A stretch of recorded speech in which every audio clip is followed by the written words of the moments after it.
Agora vamos falar um pouco sobre eletrodeposição. Então, a eletrodeposição é um processo que nós colocamos a peça que nós queremos gerar o revestimento na posição de cátodo, numa célula eletroquímica, uma solução contendo íons do metal que nós queremos depositar, e nós temos que ter um ânodo para fechar o circuito. E nós aplicamos uma corrente no sentido de transferir elétrons para a peça que nós queremos depositar, então para o cátodo, e uma reação anódica vai acontecer no ânodo. E aí agora a gente já começa falando um pouquinho sobre o ânodo, tá? Então existem dois tipos de ânodos, o ânodo insolúvel.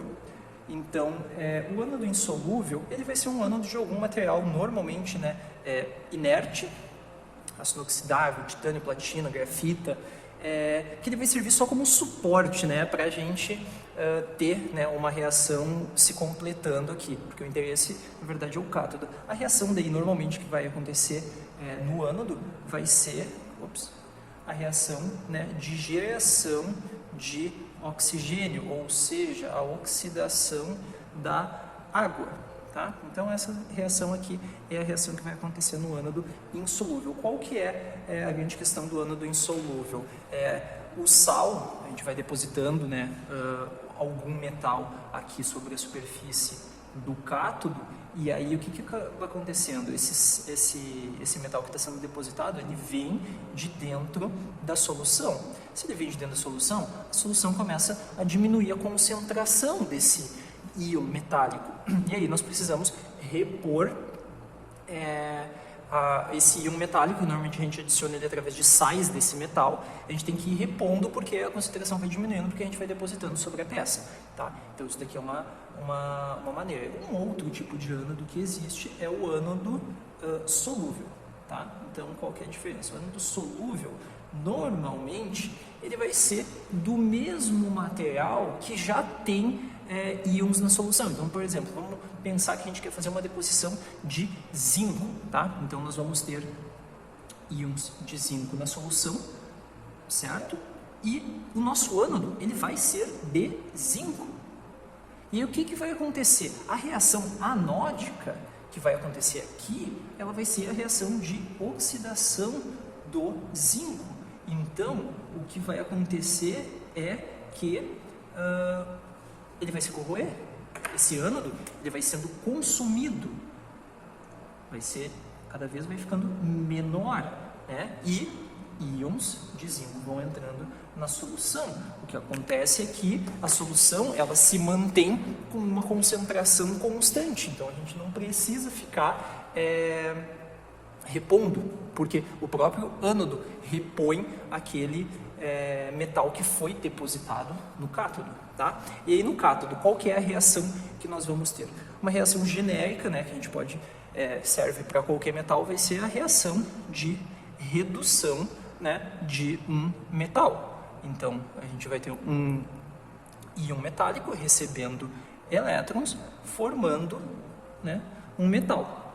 Essa reação aqui é a reação que nós queremos que aconteça, só que a gente tem uma outra reação catódica que pode acontecer paralelamente, que é a reação de redução do hidrogênio. Ela tem vários efeitos, Então, o primeiro efeito, diminui a eficiência do processo, então, porque a gente gasta energia aqui com essa fonte, tá? Para transferir elétrons para cá, para que os íons sejam reduzidos na superfície e gere o revestimento. O que acontece? Se esses elétrons forem consumidos aqui por uma reação que nós não queremos, a gente vai estar perdendo essa energia para uma reação que a gente não quer. Outro efeito, isso aqui é um gás, certo? Sendo um gás, esse cara vai evoluir aqui, Se ele evoluir, bom, beleza, ele saiu da solução, eventualmente ele pode ficar preso aqui dentro, e se ele ficar preso, ele vai formar um vazio, Então a gente vai ter a formação de um depósito que pode ser poroso devido a esse aprisionamento desse hidrogênio. E aí nós temos ainda mais um terceiro problema, que pode ser a fragilização por hidrogênio. Então, esse cara aqui, em vez de ele evoluir como gás hidrogênio, ele difunde para dentro do metal, formando, né, causando aquele efeito que nós já estudamos anteriormente, né, que é a fragilização por hidrogênio.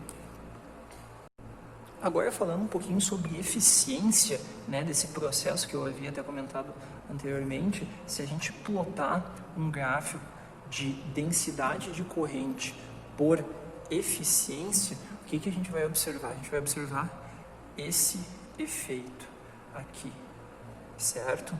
Então, o que acontece? E aí eu já vou explicar o que são essas outras curvas aqui. Então, tem esse formato assim. Isso daqui é em 30 graus, isso aqui em 55 graus. Então, vamos reparar, e aqui é eficiência, tá? Vamos pensar que aqui é o 100. O que acontece? Quanto menor for a corrente, maior é a eficiência. Por que isso? Porque a gente está dando tempo para que a reação de redução do metal aconteça. E aí a gente está atrasando, né? A gente está dificultando, a gente não está colocando um excesso de elétrons aqui, que eventualmente esse cara, hidrogênio, vai conseguir usar esses elétrons para se transformar em gás hidrogênio.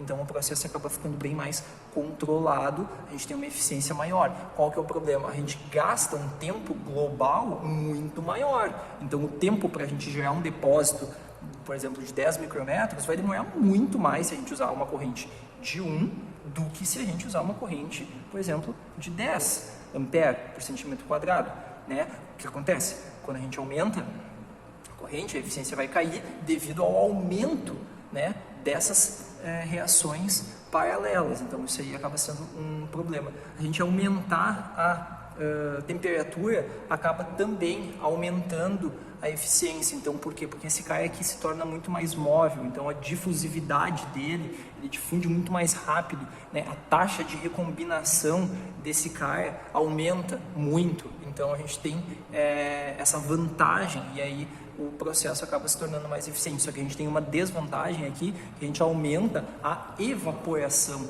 então tem que tomar cuidado, que daí tem que ficar repondo a solução, né?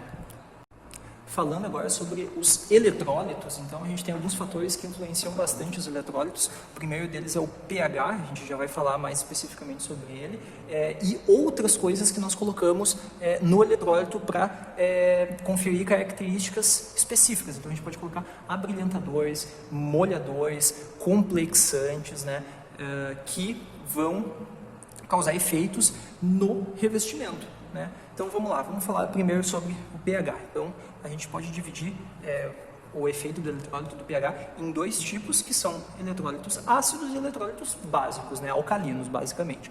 O que acontece nos eletrólitos ácidos? Normalmente o eletrólito ácido, o metal em solução, o íon metálico em solução, ele está livre sob a forma metal, né, iônico. Então ele está dessa forma, então ele está livre para reagir, né? O que acontece? É mais fácil para esse cara depositar, é uma reação direta. Essa reação aqui, ela acontece de forma direta. Então, normalmente, a gente tem eficiências maiores, mesmo tendo uma concentração de H+, maior. Então, a gente tem um eletrólito ácido, a gente tem mais H+, que poderia gerar mais reação paralela. Mas como essa reação aqui ela é tão fácil de acontecer, a gente consegue ter boas eficiências. O que acontece é que, devido a ser muito fácil depositar esse cara, muito fácil, entre aspas, é mais fácil de a gente ter depósitos irregulares, porosos, com problemas de aderência, porque esse cara se deposita de forma muito espontânea, muito rápida, e às vezes acaba ficando meio desorganizado esse depósito. Então a gente precisa controlar bem a densidade de corrente dos eletrólitos ácidos. Os eletrólitos alcalinos, eles têm uma diferença. Qual que é essa diferença? pH normalmente, né? Enfim, é um pH alcalino, e aí o metal não está sob essa forma. O metal está sob a forma MEOH-X,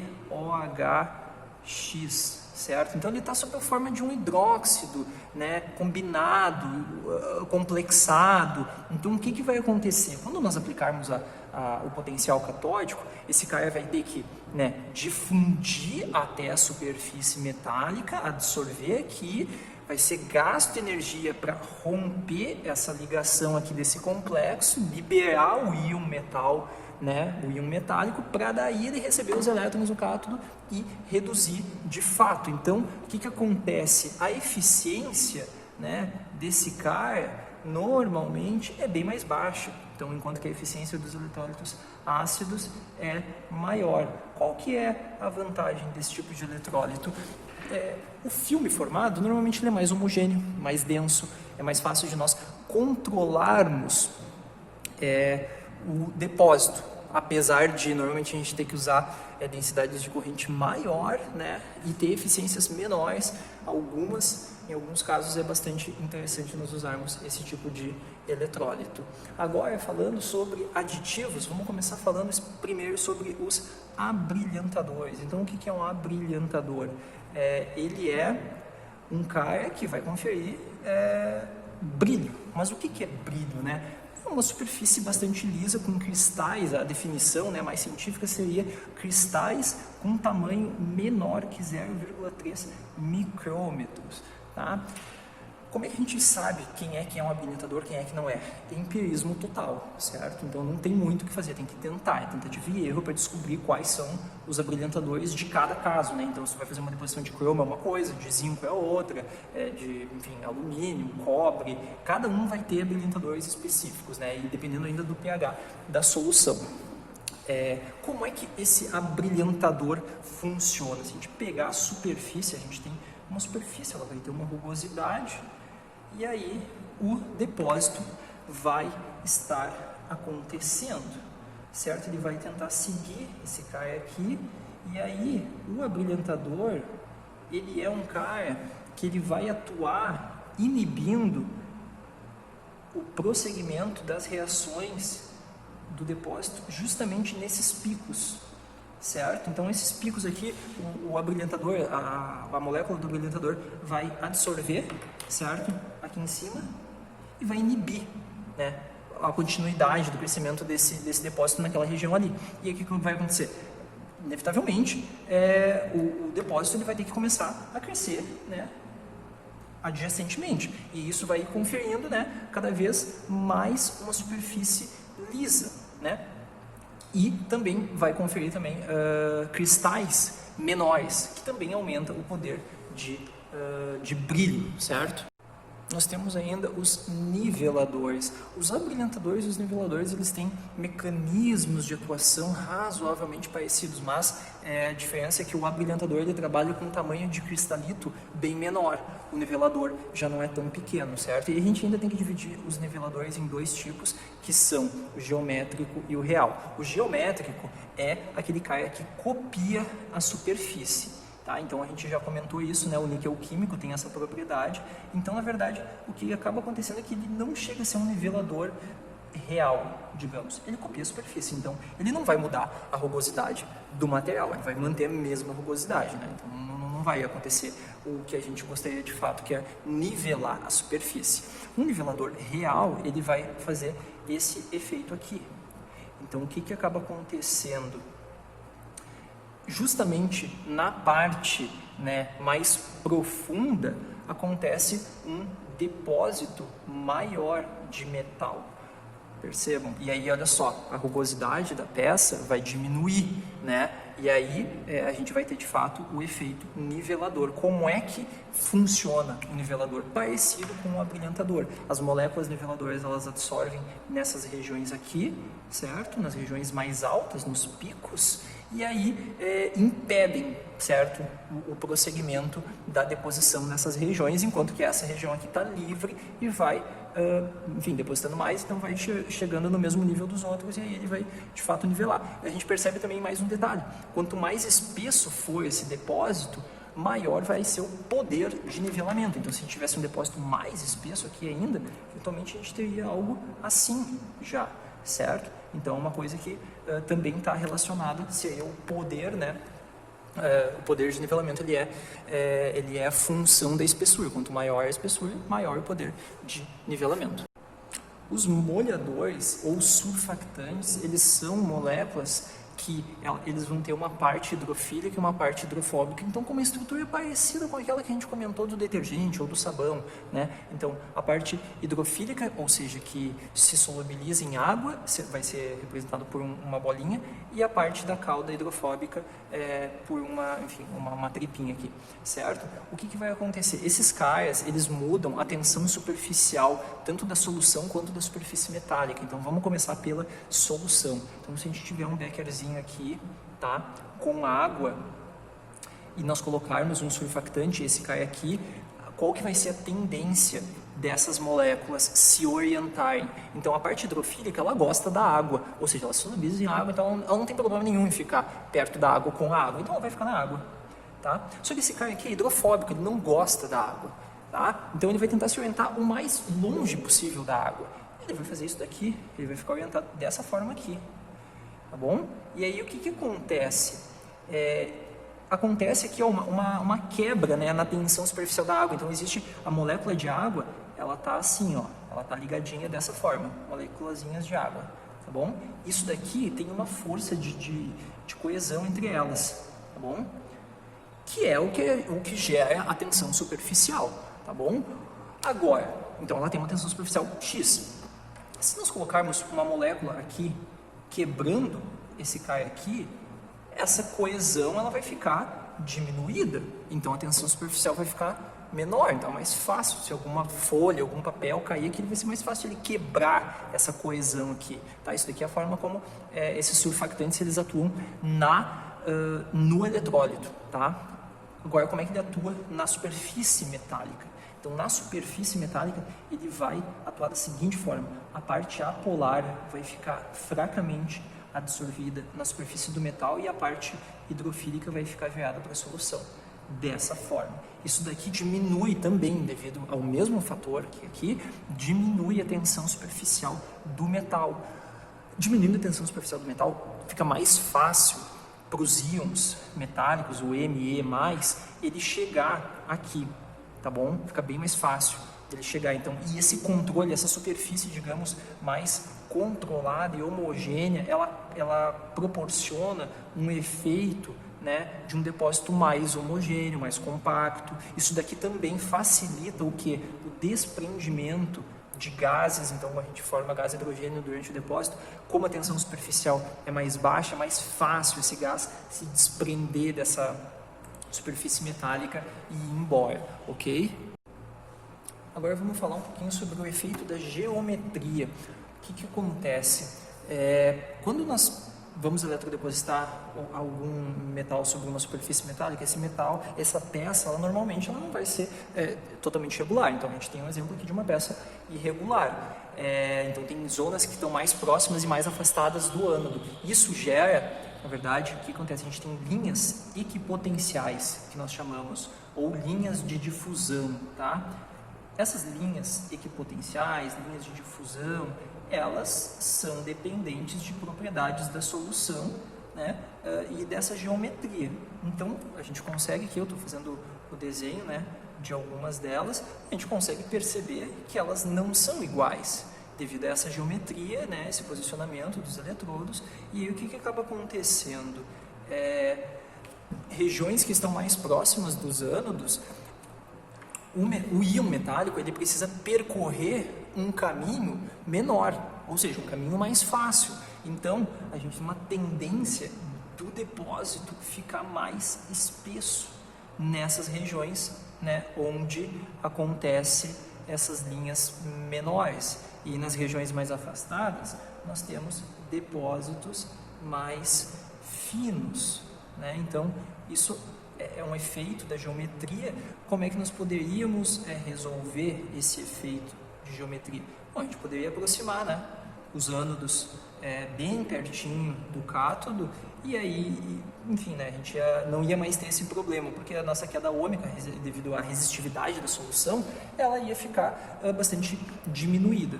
Mas, na prática, a gente não consegue aproximar tanto assim, né? Então, se a gente pegar esse exemplo dessa peça aqui, a gente conseguiria aproximar muito essa parte interna dela? A gente não conseguiria, a não ser que a gente tivesse um ânodo com uma geometria diferente. E isso daqui que a gente está vendo também é um efeito que a gente chama que é um efeito antinivelador, né? Então, se a gente tivesse uma peça com uma geometria dessa forma aqui, ó, e nós tivéssemos um ânodo aqui, a gente teria a seguinte situação: a gente teria um depósito avantajado justamente nas pontas. Digamos que isso aqui fosse uma engrenagem, a gente teria um depósito avantajado nas pontas dessa engrenagem e um depósito mais fino no fundo dela. E aí o que ia acontecer? A gente já está aumentando a rugosidade desse CAR, né?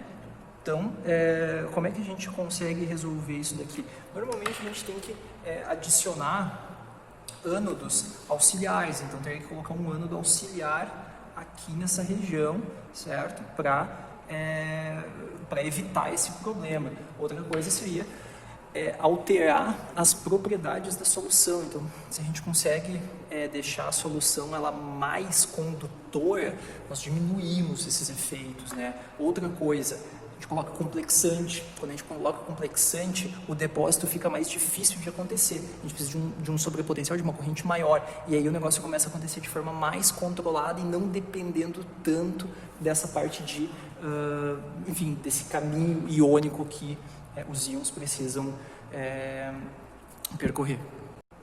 Agora, como é que se forma essa camada, né? Nós temos algumas etapas. A gente tem a etapa de nucleação.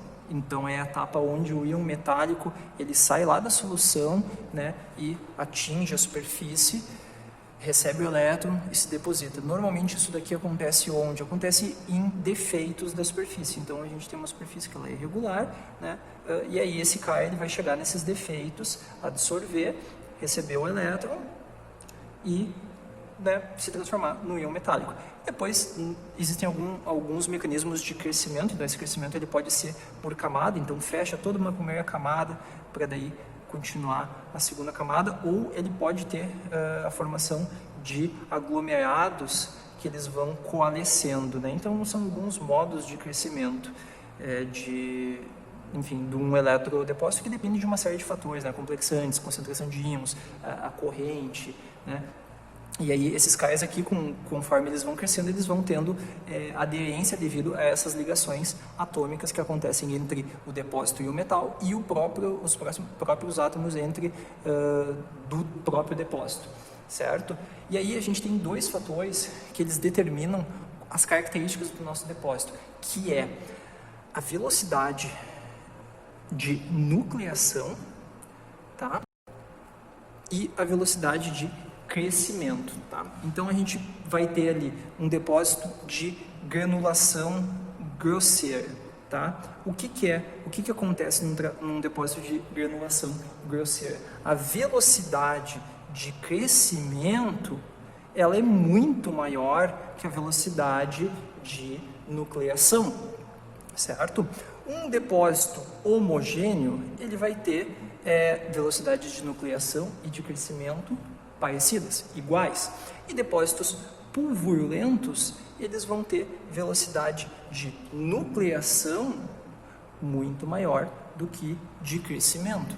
Então, não chega a ser muito complicado de a gente entender isso. Seria essencialmente aqui, vamos pensar, né?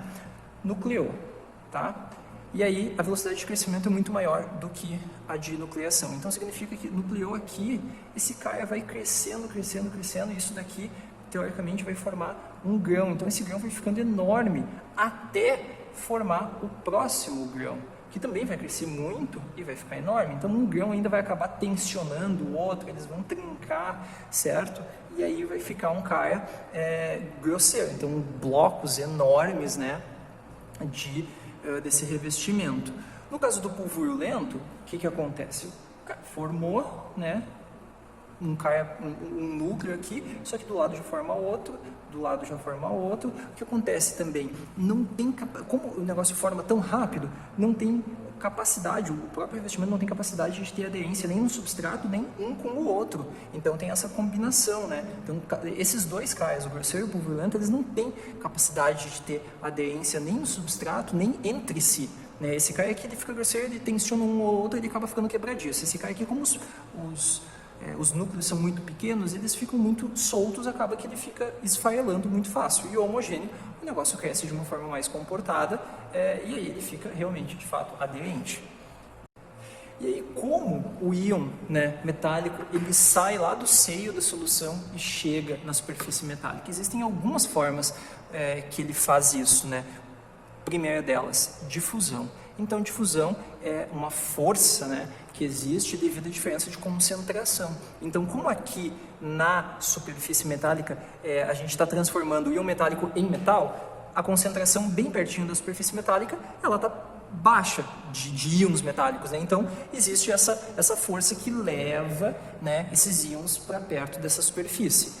Existe uma outra força chamada migração, que é uma força devido à atuação do campo elétrico, tá bom? Então, como esse cara aqui ele está carregado negativamente e o íon metálico é um íon metálico carregado positivamente, devido a essa diferença de cargas, existe essa atração do íon metálico para a superfície. Esse transporte devido a essa força de cargas, a gente chama de migração.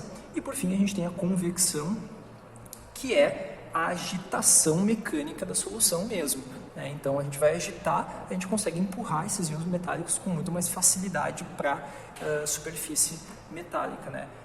Fatores que influenciam a velocidade de nucleação basicamente seriam o que? A concentração do sal de metal, a densidade de corrente e a presença de complexantes, certo? Então os complexantes eles vão influenciar, porque o que acontece é que dependendo do depósito a gente pode ter inerentemente ao processo, daqui a pouco, ou um crescimento muito grande ou uma taxa de nucleação muito grande. Aí a gente tem que, trabalhando com esses 3 parâmetros, mudar eles para tentar adequar, né, e formar um depósito mais homogêneo. Lembrando que isso daí vai ser, de fato, tentativa e erro, né? Ajuste experimental de parâmetros.